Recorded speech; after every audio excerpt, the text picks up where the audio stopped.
deep dive into the world of experiments. We're going to be squiggly career scientists for the next 27 minutes. I'm going to bring to life some of the stuff that we talked about on the podcast. I've been reflecting on it a little bit more, actually. I have an embarrassing photo to share with you as well of one of our very first experiments that Sarah and I did together. And I want to just give you a few practical ideas for action so that you can use experiments a little bit more in your career. As ever, any questions that you've got, drop them into chat. I can see it as we go. Thank you, Tina, for the smiley face. If you've got any perspectives or anything that you've read, just use chat. I know like lots of people have that on in parallel while we're talking. If it's a distraction for anybody, then just get rid of it. Entirely up to you. Any idea what episodes the confidence gremlins were? Well, Anna, I will let you know that because I remember it well. It is the very first episodes of the Squiggly Careers podcast. So back in the day, when we launched the podcast, as in, I think it's like 2017, we had written an ebook, which has been ever so slightly updated, and it's free now on our website, on the toolkit area, called How to Overcome Your Confidence Gremlins. And we decided that alongside the ebook, we would do a podcast series so that we could help people like bring to life the concepts. And that was the origins of the Squiggly Careers podcast. It wasn't even called the Squiggly Careers podcast in 2017. I think it was called the Amazing If podcast, but we decided that squiggly was a bit stickier. So there you go. It's like the first 10 episodes or something. Hopefully that's helpful. Thank you, Lucy, for putting that into chats. So did anybody manage to listen this week? No judgment if you haven't, but I'm pretty keen to know, did anything stick? That's my main question. If you listened, what stuck? Before I share some other thoughts with you. Mihan, let us know what stuck. What were your thoughts on what we shared? Do let us know, and then we will deep dive. Oh, by the way, I've got a question to ask you at the end of today. Next week's podcast about managers, that's already been recorded, but after that's going to be about friendship at work, and I've got a question for you about it. Caroline, that's nice. It helped me think about reframing what I do at work in a good way. Well, that's a good outcome of a 30-minute listen. I will take that, Caroline. Anything else, anyone? What's stuck? I didn't listen, but the Instagram posts were thought-provoking. Yeah, we're going to talk, Katie, about labeling experiments today. I find that really, really useful. Clear metrics to maximize learning. Brilliant. Listen twice, Caroline. Brilliant. Boost those metrics up for us. Right, okay, let's dive in a little bit more. I thought, do you know what, this is funny. This is one of our first experiments we did together, and it's actually got on Instagram this morning. I was like scrolling through my phone, like looking at, old memories of Amazing If. This was when we very first started Amazing If back in 2013. It was a total experiment, and we had our day job. So I was working at Virgin, Sarah's at Sainsbury's, and we experimented with like just putting. One of the things I think about experiments is like prototyping is a really important part of them.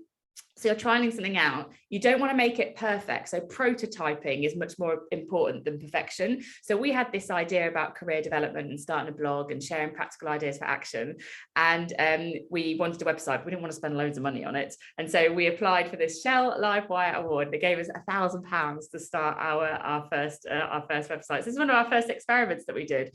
Now, as we'll talk about, not all experiments have to be successful. I think Amazing If did go quite well and is still going quite well, but the point is we just tried. We're trying to prototype something. The point of building a website was to put our ideas in front of people in a quick way that we could get quick feedback on.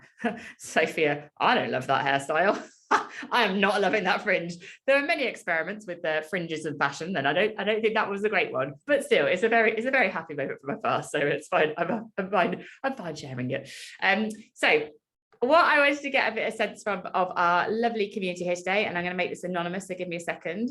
In terms of sort of like an experiment capability scale, if we want to call it that today, are you towards the end of this squiggly scale? So are you like, Helen, I do absolutely no experiments today. I don't think I have a lot of skill in this area. Or do you think I am an experiment pro? I know what I'm doing and I'm up there at that end. Thank you for getting started with the stars. Everyone that's new, if you're like, what are these things on the screen? This is like the annotations that we use. Lucy's put the instructions in the chat for you, but get your cursor, go towards the top of your screen and find view options.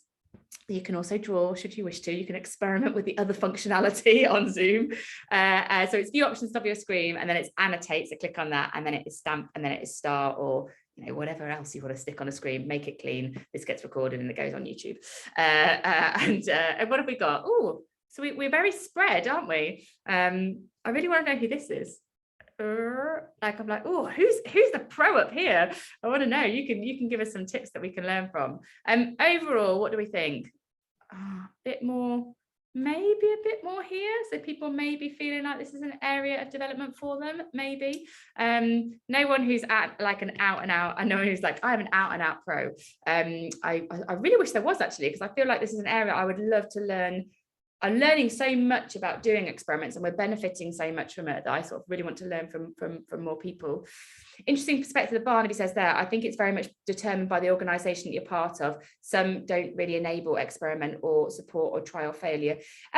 Yes, true. I think it's almost worth thinking about you and your career and you and your role, and maybe because you might not feel that in control of experimenting in your role. Like if you are not, you feel like you're in a bit of a restrictive culture where that's not really that possible, because you've got to do it the way it's always been done. Within your role, that it might not feel so possible, but I think within your career there are different things that you can experiment with. If you've got point of view, like starting things outside of work, learning something new in a new way, I think you can have more control over experiments there, perhaps sometimes in the day-to-day work that you're doing. My whole life feels like a large experiment. What a lovely thing to say. Rose says, I'm conscious I never really thought about experimentation in a deliberate way, although I have tried things. Yeah, I think we're trying to really think about experimentation as a skill that we are going to use intentionally. That's the bit that I really want to think about today. I think as well, let me just clear your lovely stars, parts, ticks and squiggles off my screen. As I have been reflecting on it further, I think there are 3 types of experiments that are useful for you to think about in your work today. So I'm going to talk about the different types of experiments, give us some examples of it, and then I'd love to just see whether it prompts any thoughts from you about experiments that you can do. And then after that, we're going to talk about what might make it hard and how to make it a bit easier. So that's the plan for Pod Plus today. So the first type of experiment I think you can do is experiments on sort of projects. So projects, sort of day-to-day work, projects that you're working on, that sort of thing. So as an example, we are about to kick off a new experiment on a project, Squiggly Career Conundrums. Heads up, this is coming. And it's inspired by Dear Dolly. Does anyone read Dear Dolly? I love Dear Dolly. So this is Dolly Alderton, who writes in the Sunday Times Style magazine, and basically it's like an agony aunt thing. Sometimes they're quite serious, sometimes they're quite funny, but the thing that I find quite interesting, because agony aunt is not that new, but the thing that I find quite interesting is this goes out in the Sunday magazine, but earlier on in the week, say on Monday, I don't know the exact day, but on Monday, say, on social media, this post appears, and they put the advice that someone is seeking here, like they've written to Dolly and said, this is the thing I need help with, and it goes out to the community, the Sunday Times community on Instagram, for them to share their perspectives. And then she has her own perspective that she writes about in the magazine, but I much prefer actually reading other people's perspectives than I do hers, and not because hers is not like really, really valuable, but sometimes people write funny things, sometimes people share like little bits of wisdom. It's really, really human in the comments, and I thought, oh, that's like our community. We have a really bright, human, contributing community, and we could do something like this. So we're starting to test and experiment with, if we take some common squiggly career conundrums, like my manager's a micromanager, what do I do? And we put it out to the community. And it's happening, I think this is going live today actually.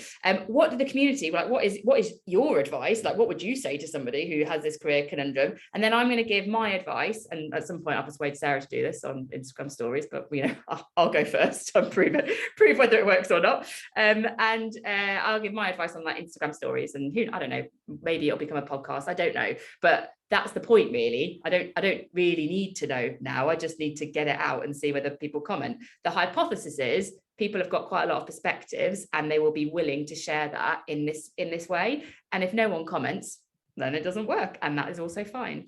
Yes, Georgia, yes, I need you to input on these. I need you to, when it goes live, to go on Instagram and be like, this is what I would do. This is what I would recommend that this person does.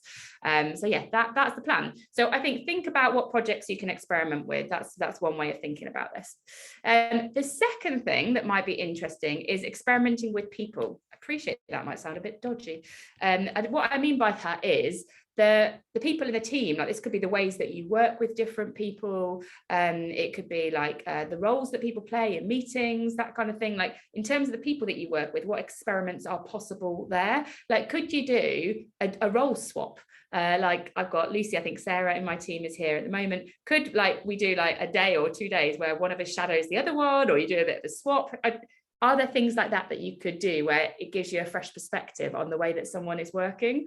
I often think if someone from my team could like basically shadow me for a day and then give me feedback at the end of the day, they could dramatically improve my efficiency, probably by saying, get off Instagram or whatever else their feedback might be. But what experiments could you do? One that we're doing at the moment, I think I talk about this on the podcast, is learn and see. So we will often trial new roles in our team because our business is growing quite fast and we're not always entirely sure what the role is going to look like because it's very dependent on the person doing the role. We will sort of trial and see roles, like learn and see, where they're relatively short period of time, sort of one to 3 months, to see whether the role is right for the person and we've got the role right in the first place. And again, it's an experiment of both the people and the definition of that role. Works quite well for us, and it's a good way of experimenting with things. So there are lots of things that you can do on people. And then I think there is also process. So the ways that we are working. So I guess projects are more about what you're working on. The people bit is sort of like who's doing the work. And I think the process is how the work is getting done. One of the things that we are experimenting with at the moment, and this is like a personal experiment for me, is my working week. I may or may not have mentioned this, but I'm trying to relook at how to make my working week work better. I don't know if I've cracked this yet, but I'm experimenting with doing Monday. I've got delivery, so sessions like this, for example, that we do with lots of organisation, delivery Tuesday to Thursday, and I'm already starting to think that might not be quite right. And then Freedom Friday. That is how I've now started to experiment with my working week. And I'm just sort of seeing, does that work for me? Does it work for the business? Does it work for the team? I don't know yet, but we're just trialing it out. So maybe have a think about, in terms of projects, people, or processes, what could that look like for you?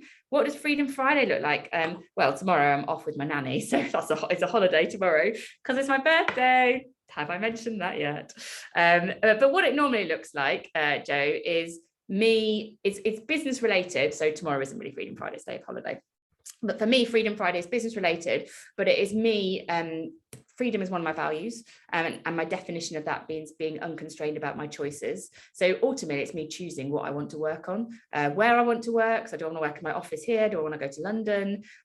What I want to work on? Do I want to spend a day reading and learning? Do I want to spend a day mentoring people just because I like mentoring people and it's nothing to do with programs that we're doing?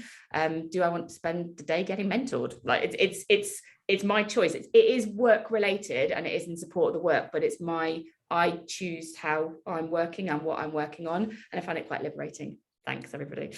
Yeah, Katia. So when it works, it is pretty great, but it's not always. I might do monthly Freedom Friday at the moment. I think we'll see. Let's do stars on screen. Which one of those areas, people, projects, or process, do you think that you could experiment on most easily in your work today?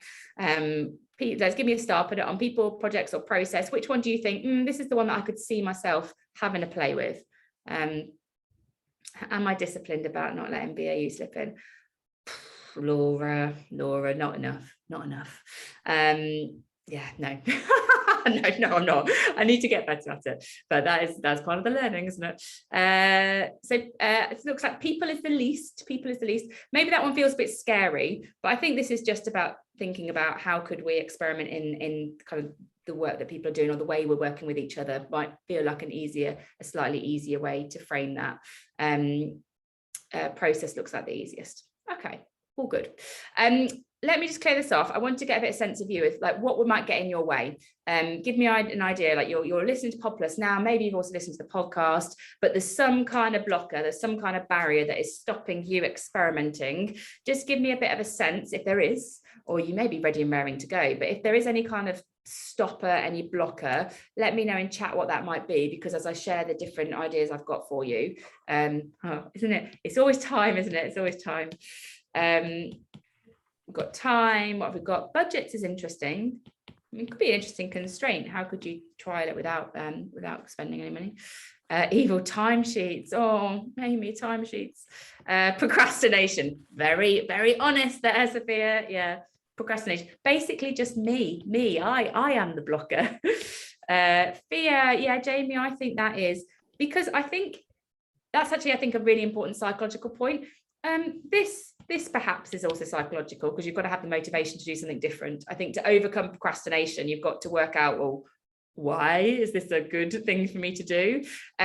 These ones I think are probably quite practical. These ones are slightly more psychological. And I think the fear one is an interesting point, which if you are going to experiment, you will inevitably fail. Like, fact, there will be some things that you do that just won't work that well. And actually it's quite liberating when you acknowledge that.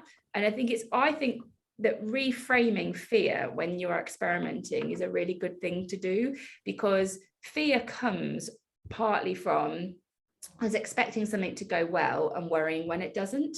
But experiments, what we talk about this on the podcast, it's much more about what you're learning from doing it than whether it went really well or not. And there are things that you can put in place, like a clear hypothesis, and make sure you know what you're measuring to make sure it's an effective experiment.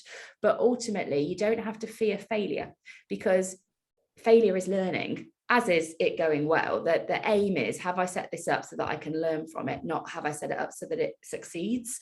So I think actually it's quite liberating when you kind of really think this through. I don't fear the experiments going wrong. I just make sure that people know that I'm doing an experiment. So if it doesn't work, that they just see that Helen's practically tried to learn something new, not Helen seems to be doing something dramatically wrong.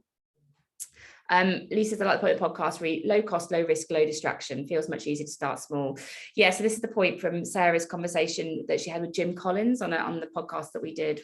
I want to say, oh gosh, I don't know when it was now, but she talked to Jim Collins about like from good to great, and he said that you kind of want to fire lots of, he talks about firing bullets, which is an interesting analogy, but firing lots of bullets, so doing lots of small experiments. So like me on social, for example, before I maybe go and commit some funds to a designer to create new assets for Amazing If, what I might do is lots of little things in Canva, which just take me 10 minutes and don't cost any money, put it out into the world, see what people engage with and what works. And then I can take the things that are most effective, and that's where I invest my money. And it's that sort of principle when you're thinking about what you're working on or who you're working with or how you're working. You want lots of little ones so you can see what's gaining momentum, what's effective. And that's the one that you can put a bit more effort and energy behind. Yeah, so Katie, this point about trying to communicate that you're learning by experimenting is really important. Yeah, and we'll talk about labeling and letting people know is one of the things that's important. Okay, so four things now, which I'll go through quite quickly, some of which we talked about in the podcast, but I just want to kind of reiterate them, and then please don't leave before I've asked you my question about friendship. So one of the things that I have reflected on post-podcast is the interesting interconnection between curiosity, so we call that like CQ, your curiosity quotient, how curious you are, and your ability to experiment.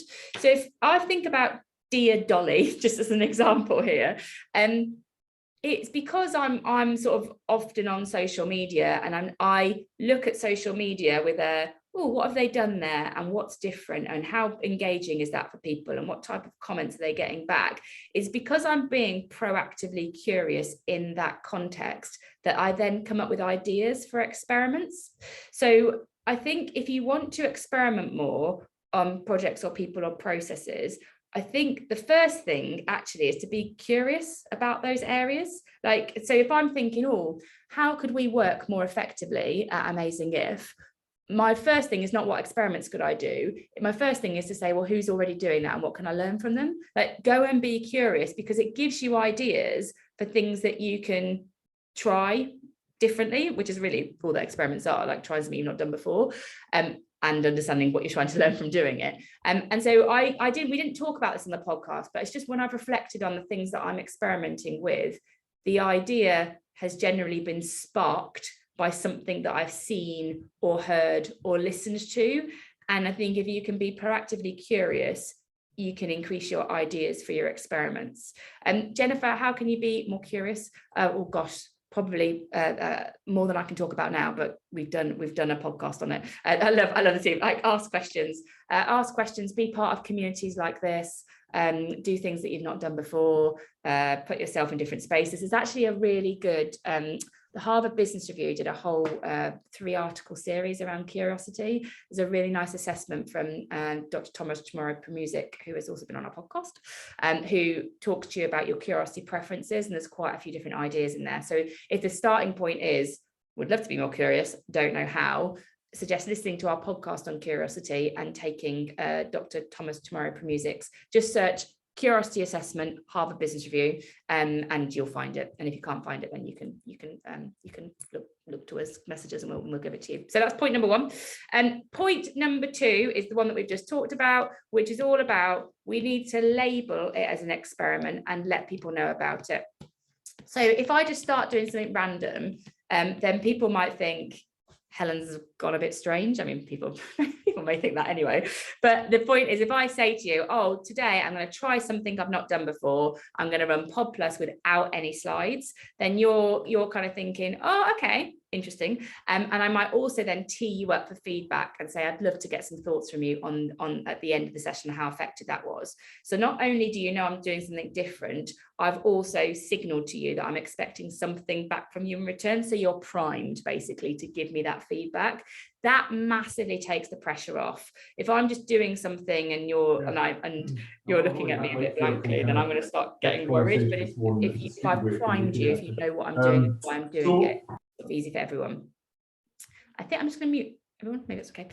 So label and let people know is the second one. The point around feedback is really interesting. This is where I have gone wrong. I've done this recently actually, and I've gone wrong on it. Fast feedback is really important. So if you're doing an experiment, the quicker you can get feedback from people, the better. If you leave it for longer, the feedback's not as effective.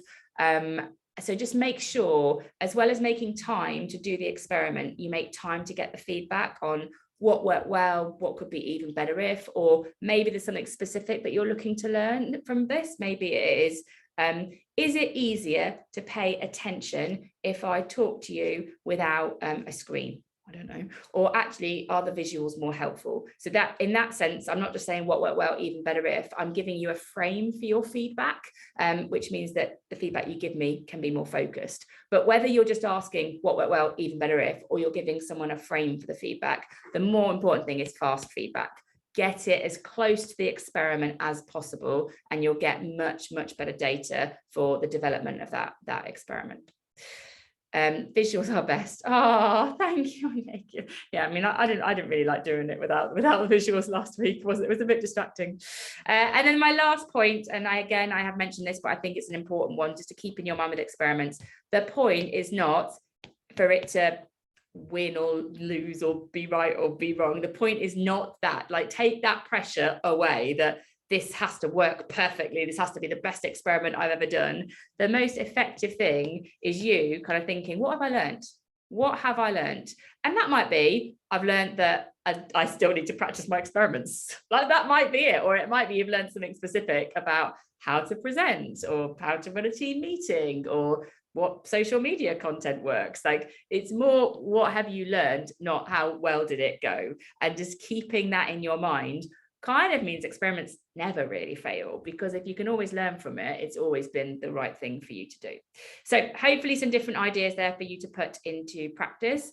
What software? Oh, please experiment with this. It is called Paper. It is a free app now owned by WeTransfer. We have used it ever since we started.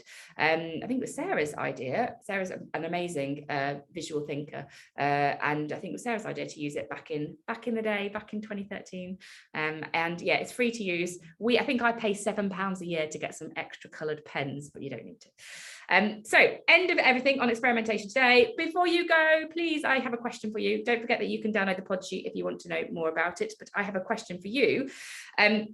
So we're going to do a podcast. It'll be a week on Tuesday on friendship at work. Had a really big response. I think I stuck a picture of me and my friends at my Mexican fiesta party. I went really early, it was my birthday this weekend, and I was doing some research into the importance of friendship, and loads of people responded to it and said, yes, actually, this is a topic that I want to talk about. And I asked people, like, what's the biggest question that you've got? And this was the one that came up. How do I manage a friend at work? So I think we'll talk more broadly about friendship at work, but I really want to get your input. Have you done this? Or if you were answering someone's career conundrum, they've suddenly started managing a friend at work and they're feeling a bit odd about it, a bit uncomfortable about the situation, what would your advice be? Because I don't think I've ever been in a situation where I've had to manage a friend at work. I need to talk to Sarah, but I'm not sure she has either. And so I feel like I would love if you have done this. Okay. Oh, Laura's currently being managed by a good friend. So let me know what is working well with that, Laura. We will totally credit you on the podcast with this, by the way. We'll totally be like, or if you'd rather it not be credited, let me know. I'm going to be saving all of your chat here, but would really, really appreciate. I've been managed, it affected the friendship big time. Also good stories and bad stories. Keep boundaries firm, communicate on different channels. That's good advice. So rather than like WhatsApp, where we might be talking about the weekend, stick to Teams. That's an interesting thing there. Yeah, I've done this. I think what helps to be open, both of us being able to voice our concerns. I listened and suggested at work, but brilliant. Oh, I love this. If you reflect on this a bit more deeply, because I know that I'm putting you on the spot now, and doers might love that, and thinkers might be like, Helen, I have a long email I would like to send you. Please send me the long email. I would love to read your thoughts on this. My email, so that you know, is just, I'll write it down for you here, but it's just helen@amazingif.com. Really want to bring in some other perspectives into this. So because this came up a lot, I put it on Instagram and I probably had about, I don't know, 50, 60 people who asked for advice on this point. And so I want to make sure that we get it right for everybody. Brilliant, everybody. Going to leave it here. Thank you very much for being here. Thank you for engaging. Please experiment away and let us know how it goes. Next week's podcast is on how to be a good manager. You don't need to be a manager to listen to it. There's quite a lot. The people that edit our podcast, his name is Connor, and he said, oh, actually, I'm not a manager, but I learned a lot about this. It was quite useful. So you don't need to be a manager to listen, but it's all about what does good management look like now. So I hope that is helpful for you, and maybe Sarah's with me next week. I can't remember, but fingers crossed she'll be here with us soon. Thank you, Hayley. Have a good rest of your week, everybody. Thank you, Anna. Take care, everyone. See you all soon. Bye, everybody. Take care.